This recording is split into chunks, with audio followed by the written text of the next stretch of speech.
Assalamualaikum warahmatullahi wabarakatuh dan salam sejahtera. Kami dari kelas BMA, sebelum kami meneruskan video pembentakan kami, izinkan kami untuk memperkenalkan diri dahulu. Nama saya Siti Umairah Raudah binti Surjani. Nama saya Kristina Syakira binti Azman. Nama saya Zahira Kristina binti Muhammad Zafi. Saya Aiman Daniel bin Azizah. Nama saya Muhammad Syarul Ashraf bin Zulkifli. Dan kami akan membentangkan tentang isu dan cabaran penguasaan literasi. Baiklah, seterusnya kami dari kelas Bahasa Melayu B. Nama saya Abdul Rahman bin Muhammad Mustafa. Nama saya Abdul Aziz bin Muhammad. Nama saya Nurhaliza Najwa binti Muhammad. Nama saya Syahira binti Rosli. Dan nama saya Aisyah binti Azhar.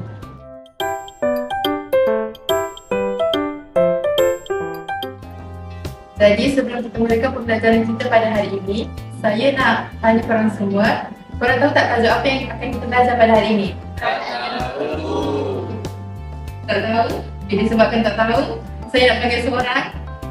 Saya tak kebetulan wadah, kali ini saya akan memilih secara rawak untuk pilih perkataan yang ada dalam bekas ni, ambil perkataan dan perkataan yang mereka dapat mereka perlu susun menjadi satu ayat yang menjadi tajuk yang akan kita belajar pada hari ini. Jadi saya nak pilih Rahman.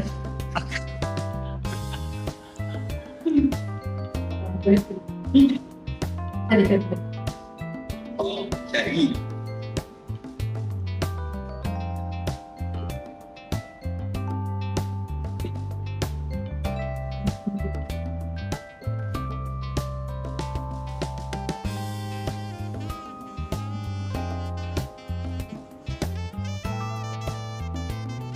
Buka langsung baca. Isu.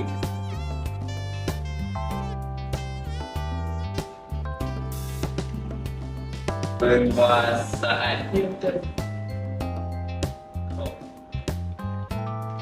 Cabaran. Tiga perkataan yang aku susun kat situ. Betul.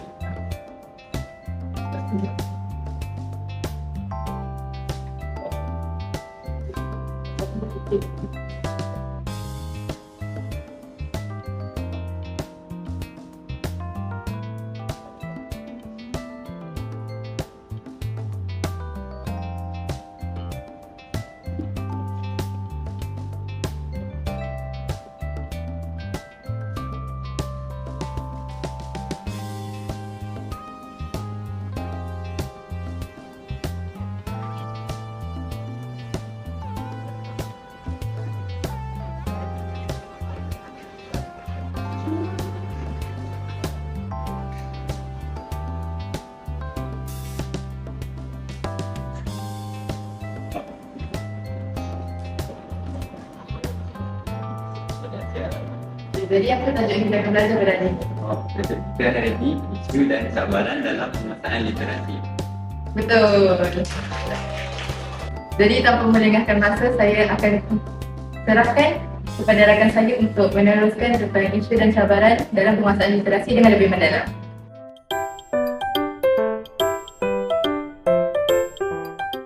Assalamualaikum warahmatullahi wabarakatuh dan salam sejahtera. Jadi saya akan menerangkan tentang latar belakang ataupun pengenalan tentang apakah yang dimaksudkan dengan literasi. Jadi literasi ini ialah kemahiran asas membaca dan menulis. Ia juga ialah asas kepada pembelajaran sepanjang hayat, dipengaruhi oleh murid, guru dan PDP. Jadi secara umumnya literasi ini merujuk kepada keupayaan seseorang untuk membaca dan menulis dengan baik. Kemahiran ini sangat penting kerana ia merupakan asas kepada bentuk pembelajaran.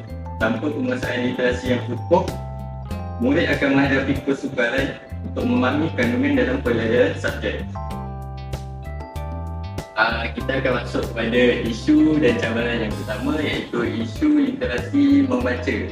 Di mana pada peringkat ini murid boleh membaca tetapi tidak memahami sepenuhnya. Murid lemah dalam mengenal pasti isi utama dan membuat inference serta tidak dapat mengaitkan teks dengan situasi sebenar. Baiklah, secara umumnya kita akan anggap bila murid ni boleh membaca, bermaksud mereka sedang menguasai literasi membaca.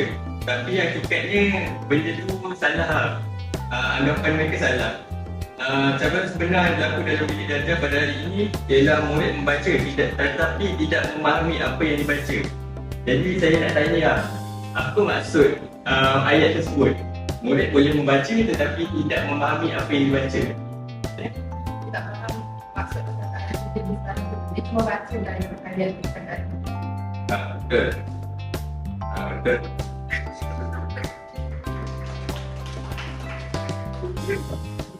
Okay, betul apa yang Umay kata tu. Tapi saya akan beri justifikasi apa yang saya faham tentang benda tu. Maksudnya kat sini, murid tu hanya boleh membaca secara mekanikal lah. Mereka boleh menyebut perkataan dengan lancar, tetapi tidak mengenal pasti isi utama, tidak mampu membuat inference dan tidak dapat mengaitkan bacaan dengan kehidupan seharian mereka. Okay, contohnya macam dalam sesuatu petikan kan, di mana guru meminta murid untuk membaca seluruh petikan. Lepas tu, contoh petikan tersebut tentang tajuk Al-Kitab. Okay, lepas tu murid tu boleh membaca tentang petikan tersebut, boleh membaca dengan lancar. Tapi dia bila ditanyakan soalan, contoh soalan dia macam apakah motif penulis apakah motif penulis kan? Mereka tidak mampu untuk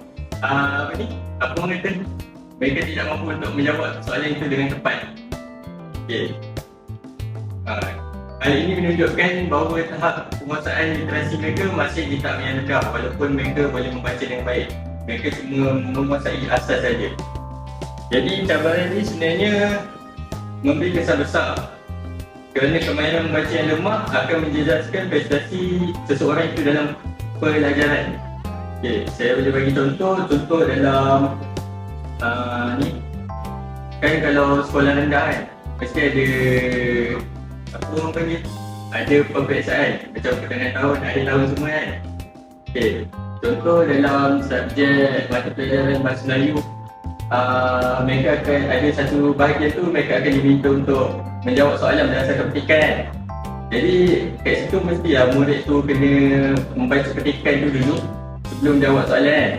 Mereka tak ada masalah dalam membaca petikan tersebut, tapi mereka akan menghadapi masalah apabila nak menjawab soalan tu. Di mana soalan yang mereka jawab tu berkemungkinan besar akan tidak tepat jawapan dia. Sama juga macam subjek-subjek lain macam sains ke apa, di mana mereka membuat eksperimen, lepas tu mereka diminta untuk membuat inference kan.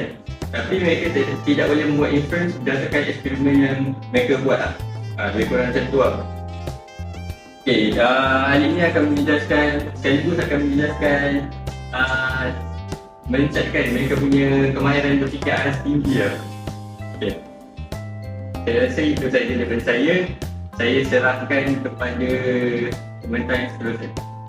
Baiklah, seterusnya saya akan menerangkan tentang isu dan cabaran bagi literasi menulis pula. Yang pertama ialah penulisan tidak tersusun dan kurang matang.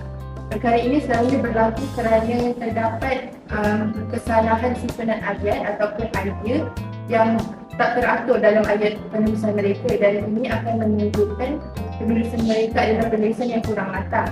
Yang kedua ialah idea terhad serta huraian tidak berkembang. Murid mungkin ada idea nak tulis, tapi mereka hanya menulis isi yang umum sahaja dan mereka tidak mengembangkan idea mereka dengan ayat huraian ataupun contoh serta ayat penjelasan yang lanjut. Dan yang ketiga ialah penggunaan bahasa dan tata bahasa yang lemah. Kita ada maklumlah yang murid ini masih kecil dan sebahagian daripada mereka penguasaan bahasa dan tata bahasa mereka masih lemah. Jadi terdapat kesalahan seperti struktur ayat yang tidak tepat, penggunaan yang salah ataupun ejaan yang kurang tepat dalam ayat esei mereka, dan perkara ini sedikit sebanyak akan menyebabkan penulisan mereka tu kita sebagai pembaca suka nak faham ayat yang mereka nak sampaikan. Yang seterusnya ialah isi hanya dinyatakan tanpa penjelasan mendalam. Macam yang isi kedua tadi, iaitu idea terhadap serta huraian tidak berkembang, mereka hanya tulis isi umum saja, iaitu isi utama dia sahaja, dan mereka tidak memberikan huraian yang lengkap macam bagaimana ataupun di mana sesuatu perkara itu berlaku. Mereka tak terangkan dengan lebih lanjut. Yang seterusnya ialah kurang kesinambungan antara perenggan. Dekat sini mereka susah untuk menghubungkan antara satu perenggan dengan perenggan yang lain. Contohnya, dalam perenggan satu dia dah cerita tentang isi yang pertama, tetapi bila perenggan yang kedua pula dia terus kepada isi yang kelima. Jadi dekat situ tak ada kesinambungan, yang tak ada kaitan lah antara perenggan pertama dengan perenggan kedua. Dan yang terakhir ialah penulisan cenderung kepada hafalan dan refleks kepada pemahaman.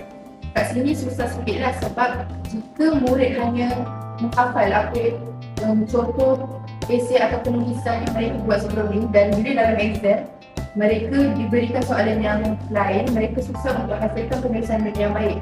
Tapi jika mereka diberikan soalan yang sama ataupun lebih kurang, mereka mampulah. Semua jika diberikan soalan yang lain, mereka susah untuk menghasilkan penulisan yang baik. Itu saja daripada saya. Untuk topik seterusnya, isu dan cara dalam amalan PDP. PDP ini masih dipusatkan guru. Ini merupakan panduan bagi murid dalam mengajar mereka dalam kelas. Bukan itu sahaja, terdapat isu juga seperti murid kurang yang aktif dan kurang terlibat dalam aktiviti kurikulum dan kurikulum, iaitu di dalam kelas. Ini boleh dikatakan betul daripada ibu bapa tidak mengambil kisah pada anak mereka, seperti dalam bantu anak mereka memahami subjek BL, BI, Humanity dan Sains. Contohnya.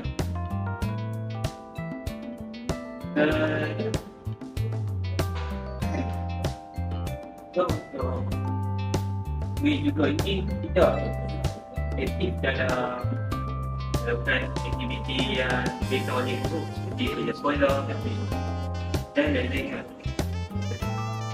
Yang boleh dikatakan juga guru tidak mengambil inisiatif dalam membantu murid itu dalam mengembangkan kondisi murid itu dalam membuat aktiviti interaktif bersama dengan murid.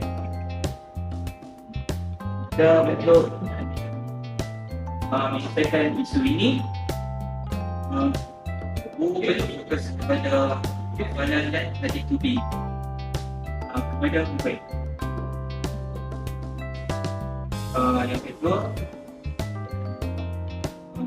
murid itu kurang peluang untuk berfikir secara kritis. Seperti yang dikatakan, banyak perhatian yang diberikan oleh guru. Guru itu bolehlah macam beri latihan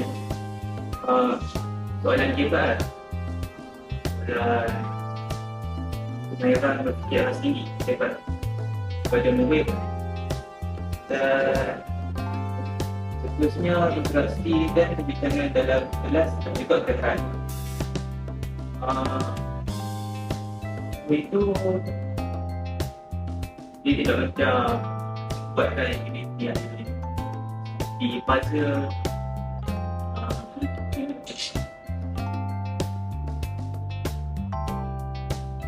itu interaksi tidak diaplikasikan dengan bagus dalam situasi sebenar. Guru itu tidak fahamlah dalam apa yang diajarkan oleh guru tersebut.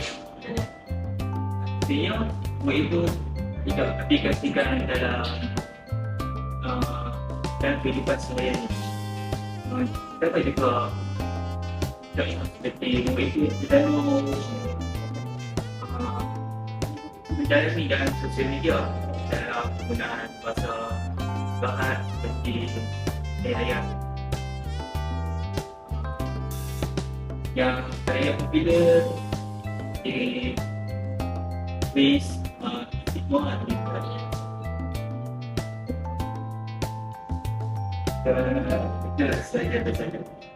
Okey, baiklah, kita seterusnya pergi kepada cabaran iaitu melalui program kerajaan. Seperti kita dapat tahu, kerajaan ni ada banyak program, tapi sebab tuntutan semasa, program yang diorang lakukan ni tak konsisten. Di antara salah satu cabaran, salah satu program yang mereka lakukan ialah KIA2M pada tahun 2006, iaitu kelas intervensi awal membaca dan menulis. Program ini dilakukan fokus kepada murid tahap 1, khususnya darjah 1 yang belum lagi kuasai dua kemahiran iaitu membaca dan menulis ini. Jadi mereka buat program ini untuk mengelakkan keciciran awal yang akan berlaku pada masa akan datang.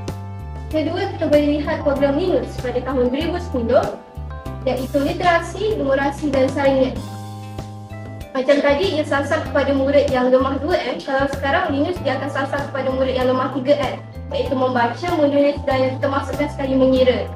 Namun, bila kita tengok semula, pada tahun 2013, Linus program ini ditambah baikkan menjadi Linus 2.0 di mana ada penambahan pengajaran literasi bahasa Inggeris. Dan akhir sekali ialah Pro3 iaitu program 3M yang memfokuskan murid yang membaca, menulis dan mengira. Sama seperti Linus tadi. Namun program ini diberhentikan pada tahun 2015 atas sebab-sebab tertentu. Baik, seterusnya.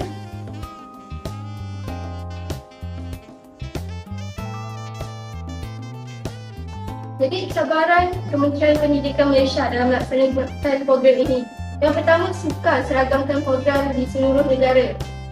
Seperti kita dapat tahu lah, setiap sekolah mempunyai latar belakang serta keupayaan murid yang berbeza-beza.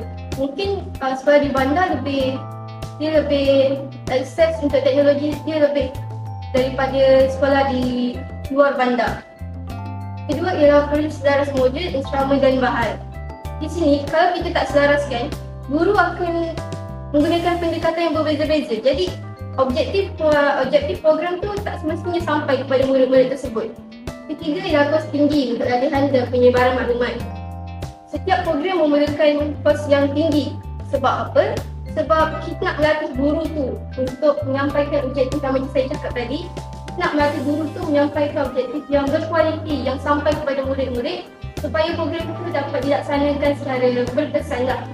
Dan akhir sekali, perlu latih guru dan jurulatih yang berkualiti. Seperti saya cakap tadi lah, kita perlukan kos yang tinggi untuk latih guru yang berkualiti. Jadi program itu sampai kepada murid-murid. Jadi kita begitu juga kerana guru kita sebagai pendidik, kita bukan sahaja guru semata-mata, kita bukan sahaja mendidik mereka semata-mata, namun kita salah seorang pemudah cara bagi membantu mereka memahami sesuatu subjek di kelas. Dan kita juga sebagai seorang guru, kita juga sebagai facilitator di mana kita memberikan kemudahan pembelajaran, kita membantu mereka berikan persekitaran yang kondusif dan bahan bantu mengajar yang berkesan dan fleksibel mengikut keupayaan murid masing-masing. Jadi seterusnya saya akan serahkan kepada pembentang yang seterusnya. Baik, seterusnya kita akan beralih kepada yang kedua iaitu dari segi institusi pendidikan. Jadi yang pertama, kaedah pengajaran kurang berkesan. Guru masih menggunakan pendekatan tradisional yang kurang menarik. Contohnya, guru hanya memberikan kata-kata, contoh macam syarahan dalam kelas, jadi murid akan kurang fokus dan kurang memberi perhatian dalam kelas dalam sesi pembelajaran tersebut. Seterusnya yang kedua, kekurangan bahan bacaan yang berkualiti. Akses kepada buku atau sumber pembelajaran yang sesuai dan menarik masih terhad. Contohnya koleksi buku atau sumber rujukan di perpustakaan yang masih tak mencukupi untuk murid-murid mula kaji ataupun melakukan perbincangan. Yang kedua, kualiti bahan bacaan. Macam kita tahu, sekolah di pendalaman kurang mendapat akses seperti di buku ataupun kualiti buku yang terbaik. Mereka masih menggunakan buku yang lama ataupun buku yang tak relevan untuk masa sekarang. Yang ketiga, kurangnya integrasi teknologi. penggunaan teknologi dalam pembelajaran literasi masih belum dimanfaatkan sepenuhnya. Seperti yang kita tahu, guru sekarang hanya menggunakan projektor. Contohnya macam sekarang ni, tayangkan pembentangan di slide. Jadi murid dia hanya tengok saja. So, jadi kita perlukan aktiviti, contohnya seperti kuis ataupun aktiviti yang menarik untuk tarik minat murid untuk fokus dalam kelas.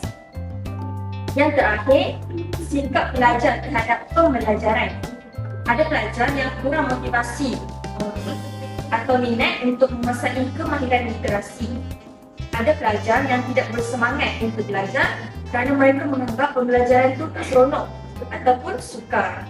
Yang kedua, setengah pelajar ni dia tak melihat kepentingan literasi, membaca ataupun menulis dalam kehidupan seharian. Seterusnya saya akan beralih kepada pembentang yang seterusnya. Okay, baiklah. Seterusnya, yang ketiga ialah institusi keluarga.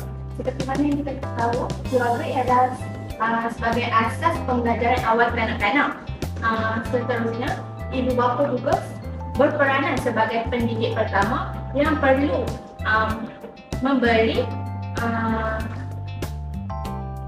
ibu bapa juga berperanan sebagai pendidik pertama yang memperkenalkan kemahiran membaca, menulis dan komunikasi di rumah. Yang ketiga ialah sokongan emosi dan galakkan peningkatan keyakinan murid. Seterusnya ialah persekitaran rumah yang mempengaruhi minat membaca. Sebagai contoh, persekitaran rumah yang kondusif dengan budaya membaca dan komunikasi yang baik antara ibu bapa dan anak-anak. Seterusnya ialah cabaran dari segi institusi keluarga, iaitu ibu bapa selalu sibuk dengan kerja-kerja mereka dan mengabaikan anak-anak. Seterusnya, kurang pengetahuan pendidikan. Ada setengah ibu bapa ni tak banyak pendidikan yang mereka tahu untuk mendidik anak-anak. So yang ketiga, kekurangan bahan bacaan di rumah. Baiklah, seterusnya ialah kaitan institusi keluarga dengan KPPB. Seperti mana yang kita tahu, keluarga ni sebagai rakan pembelajaran di rumah yang membantu anak-anak untuk belajar. Antara aktiviti bersama yang ibu bapa boleh lakukan bersama anak-anak di rumah ialah membaca, berbincang atau membantu anak-anak mereka membuat kerja sekolah. Selain itu, ibu bapa juga sebagai rujuk pakar, iaitu ibu bapa ni boleh berhubung dengan guru untuk menanyakan perkembangan anak-anak mereka ataupun sesuatu yang mereka ingin tahu tentang anak mereka di sekolah. Yang ketiga ialah ibu bapa boleh libatkan diri dalam program sekolah dan pembelajaran anak-anak mereka di sekolah. Yang kelima iaitu ibu bapa boleh membuat kolaborasi dengan sekolah untuk memastikan pembelajaran anak-anak mereka lebih bermakna. Yang terakhir, dengan adanya hubungan antara keluarga dan sekolah, ia dapat membantu meningkatkan penguasaan literasi secara berterusan. Seterusnya saya akan memberikan kepada pemerintah seterusnya.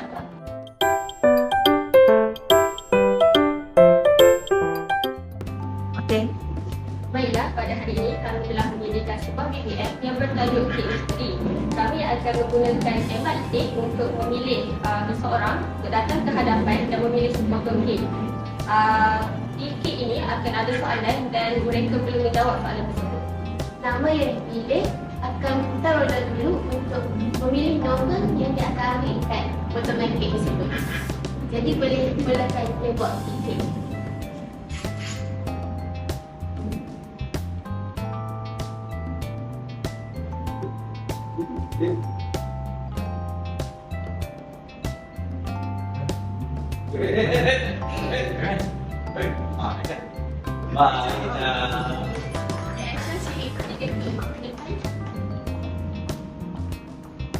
Seterusnya, Aisyah akan putar roda dulu untuk pilih nombor untuk dia pilih.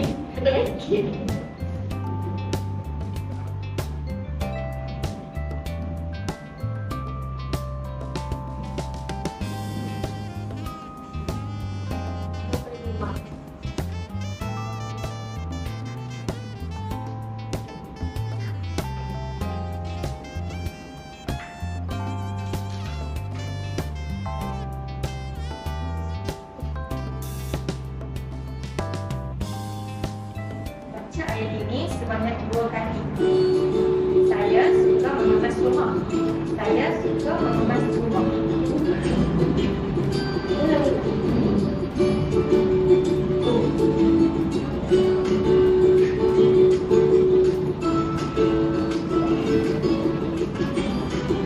Baca ayat ini sebanyak 2 kali. Saya suka mengemas rumah. Saya suka mengemas rumah. Betul tak semua? Betul. Yeay, betul.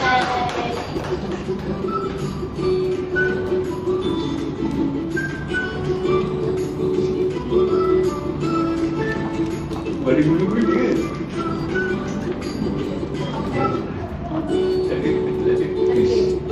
Nama yang seterusnya?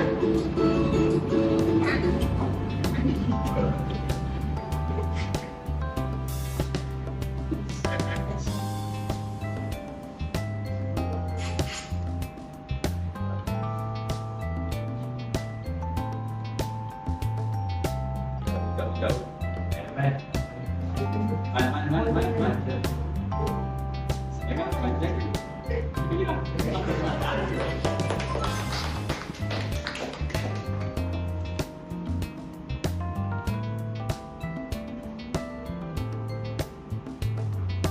Itu sindirankan kita dulu.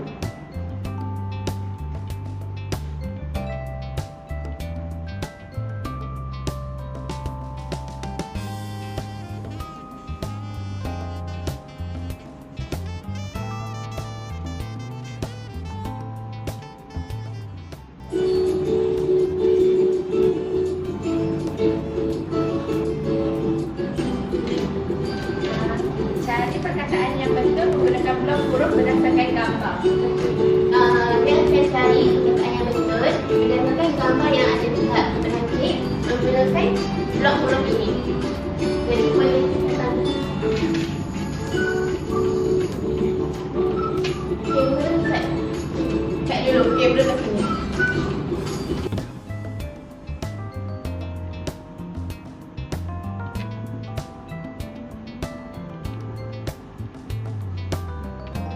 Okey, betul. Berikan tepukan semua.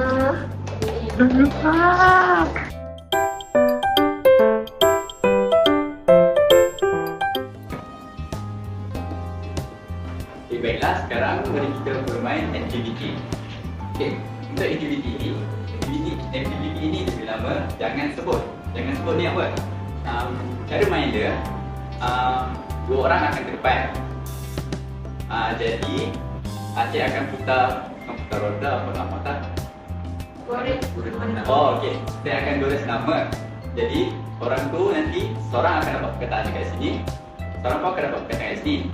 Dan orang yang ada perkataan dekat dahi dia tu tak boleh sebut perkataan tu. Faham tak? Faham. Jadi, siapa yang dah bersemangat nak main? Angkat tangan. Saya. Mari. Okey, beres nama. Wah, ni. Okey, satu lagi nama.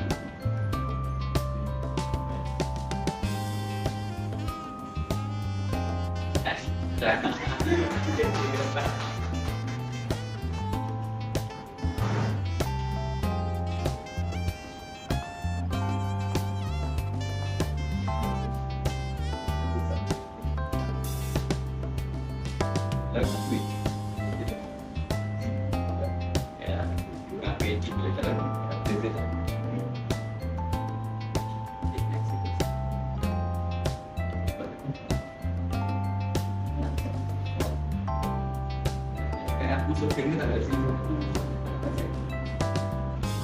Okey lah. Untuk kita buat seorang abang sedang ajar adik bongsunya untuk membaca buku cerita. Akan tetapi adiknya asyik bermain di bimbit sahaja. So, jadi maksudnya akan ada yang jadi abang dan akan ada yang jadi adik lah. Kita akan nak jadi abang.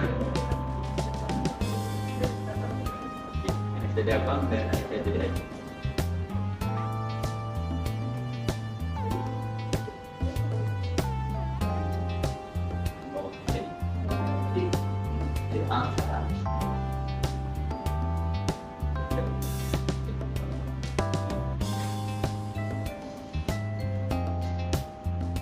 Jangan tengok tau. Nak pegang. Kita kan pegang. Pegang je. Kau boleh sebut yang ni, tapi kau tak ada sebut kau pinjam. Pinjam. Okey, dah boleh bermula sekarang.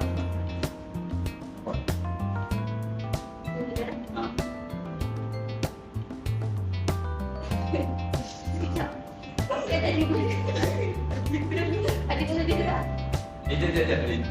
Siapa ada tanya? Tolong set 2 minit. 2 minit, lama ke sekejap?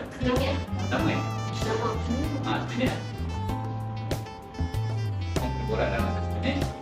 Kalau tak dapat juga, kena teka. Adik kamu tak nak baca? Adik tak tahu nak baca. Adik nak abang ajar tak? Tak nak. Tak nak cakap apa ke? Adik nak main telefon je. Kenapa? Sebab adik suka main. Apa dia macam tu? Tadi kan tak sekolah, tapi tak nak sekolah. Mana boleh? Jom. Abang ajar adik baca. Lepas tu baru kita main dia. Tak nak. Itu kau main tadi. Oh ya. Itu kau main tadi kan? Ayah dah. Tengok tu batu tutup. Batu tutup kot. Semua dia tutup. Kau tak perasan ke? Kau tak ada? Tak, kau tak ada. Main. Okay. Kau tak ada. Ya. Untuk situasi pertama, ayah Aisyah tepuk sikit. Untuk hadiah maaf Melayu belum cukup modal. Nanti dah dapat exam, boleh kan? Okay, kita pergi ke situasi yang kedua. Okey, pilih nama dulu lagi. Correct. Zira. Terus.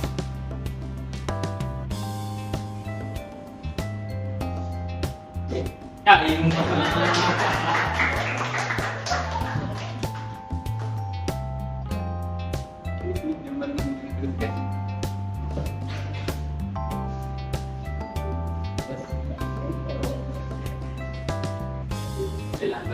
Mereka akan melakukan situasi kedua yang di mana dua orang guru sedang berbincang tentang kenapa anak murid mereka selalu mengantuk dalam kelas. Sebab dalam boleh.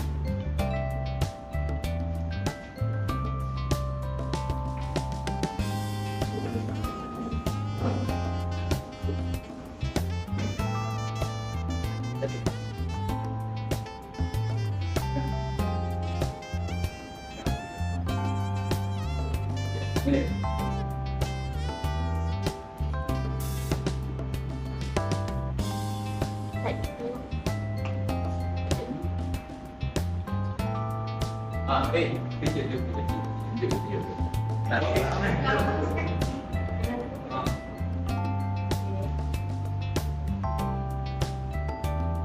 Cikgu Iman tahu ke kenapa murid-murid selalu mengantuk dalam kelas? Tidak. Saya rasa sebab murid tak fokus dalam kelas.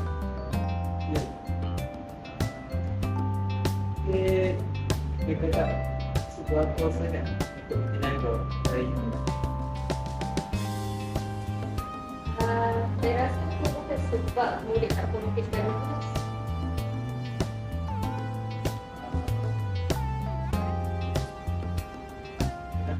Dia tidak merasa sehat. Tenaga untuk bersekolah. Saya rasa murid tidak boleh fokus dalam kelas sebab mereka tak berminat dengan pembelajaran hari. Bapak terai dia.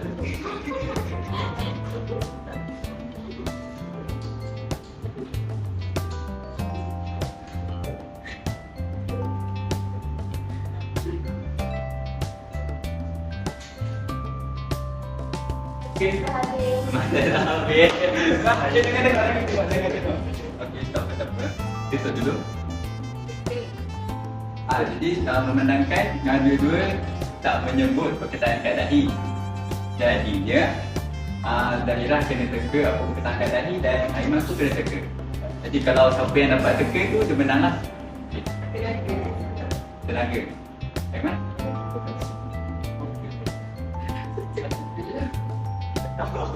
Dia betul lah. Alamak. Oh, dia betul. Baik. Terima kasih Zahirah dan Aiman. Nanti Ella masuk clear ni. Okey. Untuk situasi ketiga pula, situasi terakhir. Kita beres nama dulu.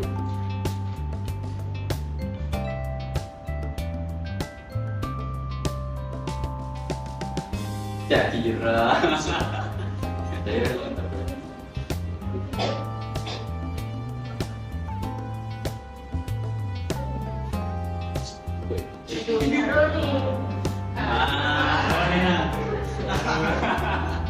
Okay, Zahirah dan Darul boleh ke depan.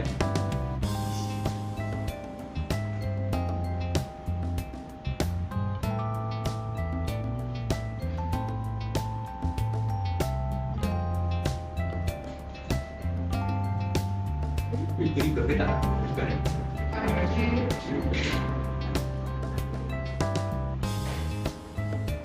Kalau untuk situasi yang terakhir, seorang rakan mengajak kawannya untuk tidak hadir ke kelas. Jadi seorang akan jadi rakan dan jadi kawan. Pilih mana-mana.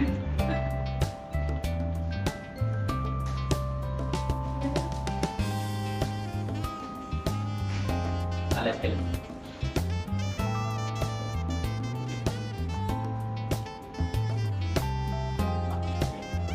Betul ini.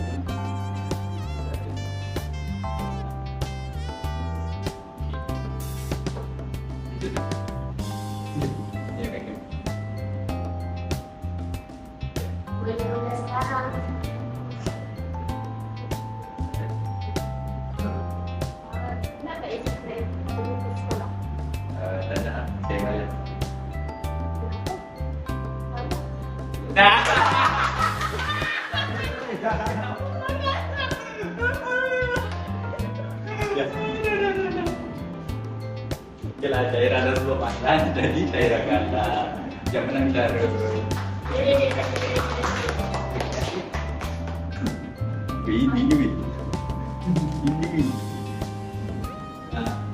Okey, macam biasa juga, macam tadi juga. Nanti kalau mungkin Iban dalam masuk ya. Jadi dia akan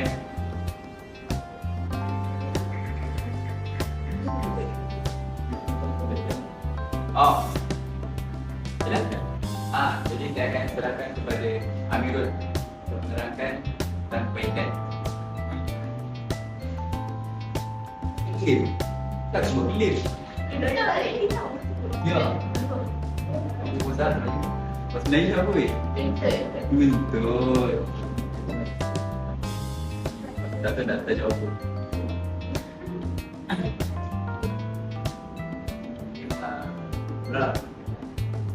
Jadi apa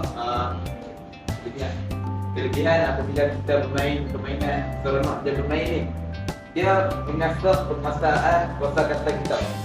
Kerana kita dapat tengok rakan-rakan tadi mereka bercakap dengan kata yang kosakata yang lebih baik. Kemudian melatih berfikir secara spontan dan pantas. Ini macam kita bercakap secara spontan dengan menggunakan satu clue sahaja. Dan akhir kali meningkatkan kemahiran mendengar secara aktif. Mereka mendengar perkataan yang disebut dan menangkap sama ada perkataan itu adalah clue yang diberikan. Itu saja. Clue itu masih main kan? Tak tengok. Dah tengok. Tak boleh. Dekat tim.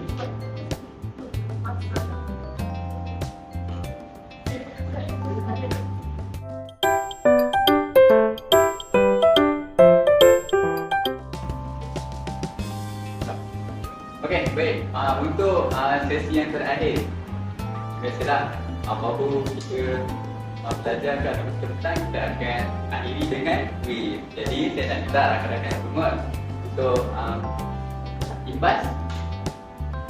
Ibas. Tak dapat ke? Itu lah. Mungkin tak ataupun mungkin.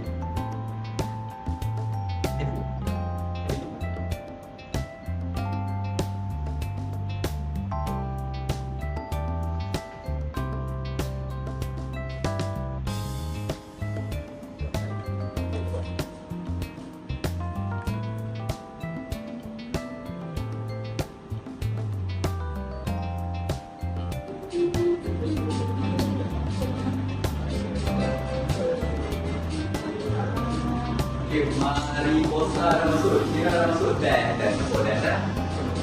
Dan dah masuk, lagi ikut dah masuk.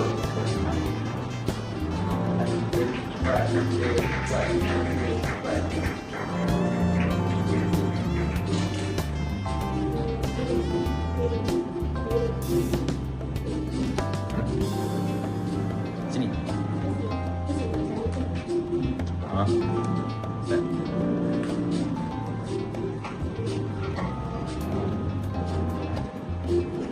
Semua dah masuk ya? Okey lah. Dah bersedia ke untuk kita mulakan quiz? Okey, jom mulakan.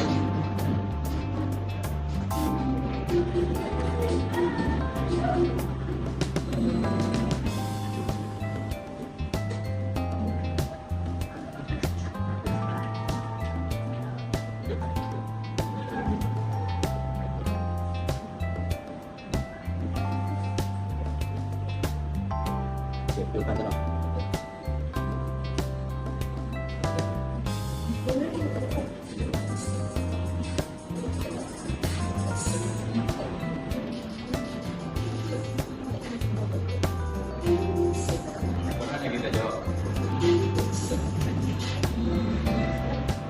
Oh, ada yang salah. Korang betul. Okey, baik-baik. Seterusnya. Wow, Umar paling tinggi.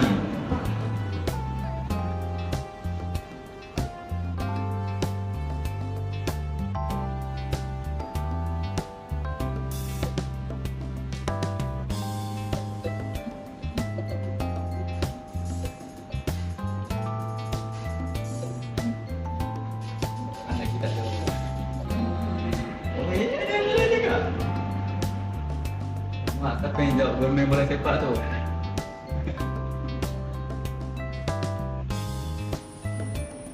Wow, Umar masih di atas. Jadi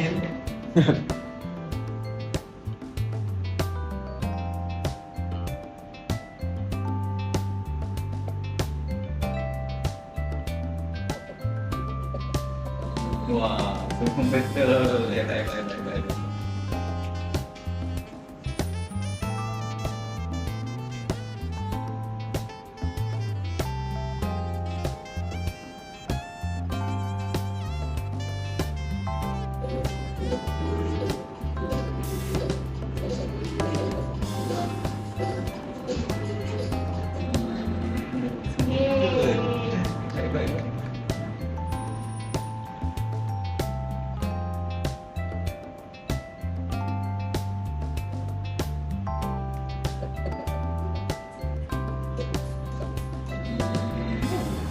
Baik.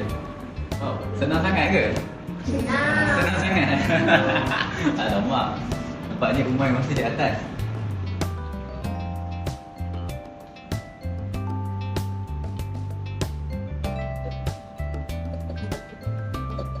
Oh, senang sangat ke? Umar masih di atas. Teruskan.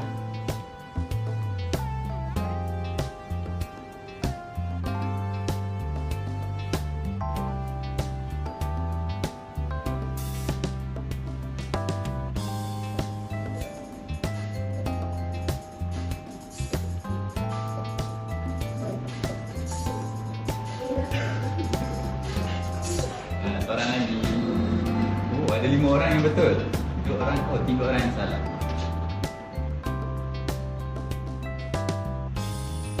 Alamak, SS dah jatuh. Siapa SS tu? Shot sendiri ke? Bukan eh? Okay, kita teruskan.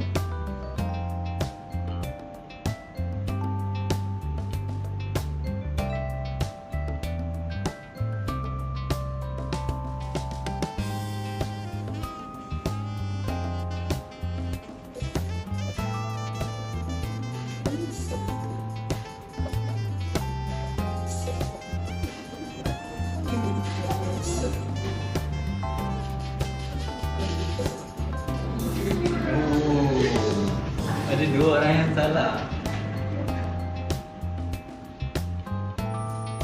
Alamak, Syira dah turun. Tapi Umay masih di atas. Baik.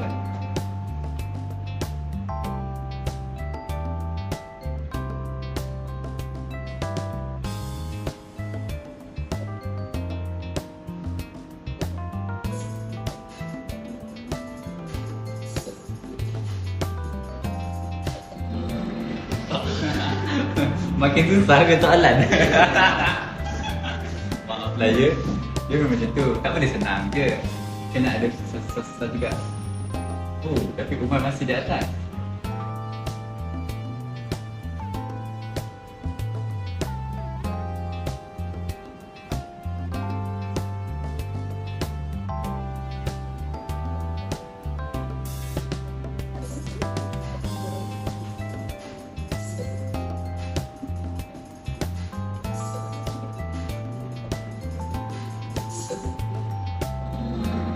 Wow. Semua betul. Tak ada pula.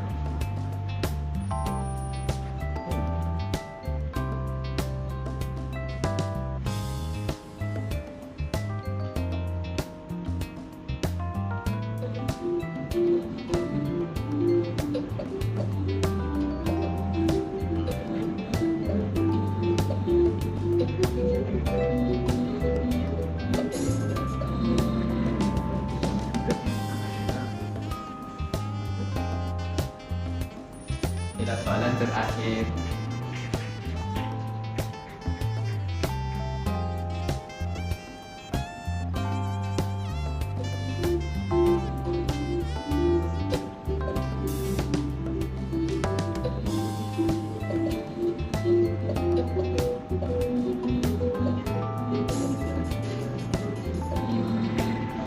Wih, ramai yang salah. Kenapa ramai yang salah? Apa soalan dia? Jawapan salah ni. Ha? Tidak. Ini betul. Tapi kan dia berpoting. Tapi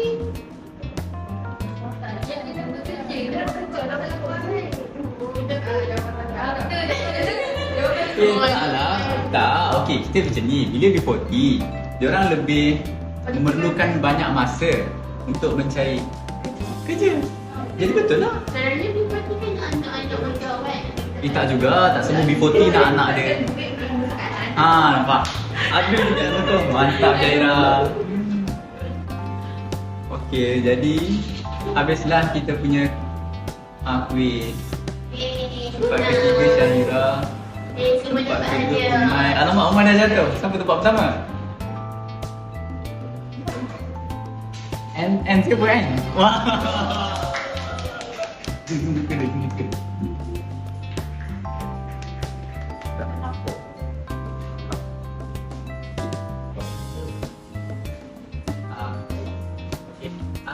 Berakhirnya quiz kita, maka berakhirlah sesi pemetaan kita. Nanti sebut and dari Zaira, Umay dan Syira Yang boleh. seperti pentas tu boleh Ha? tuntut saya. Tak boleh. Dia ada podium je. Nanti boleh tuntut dengan saya je. Okey, sekian. Terima kasih.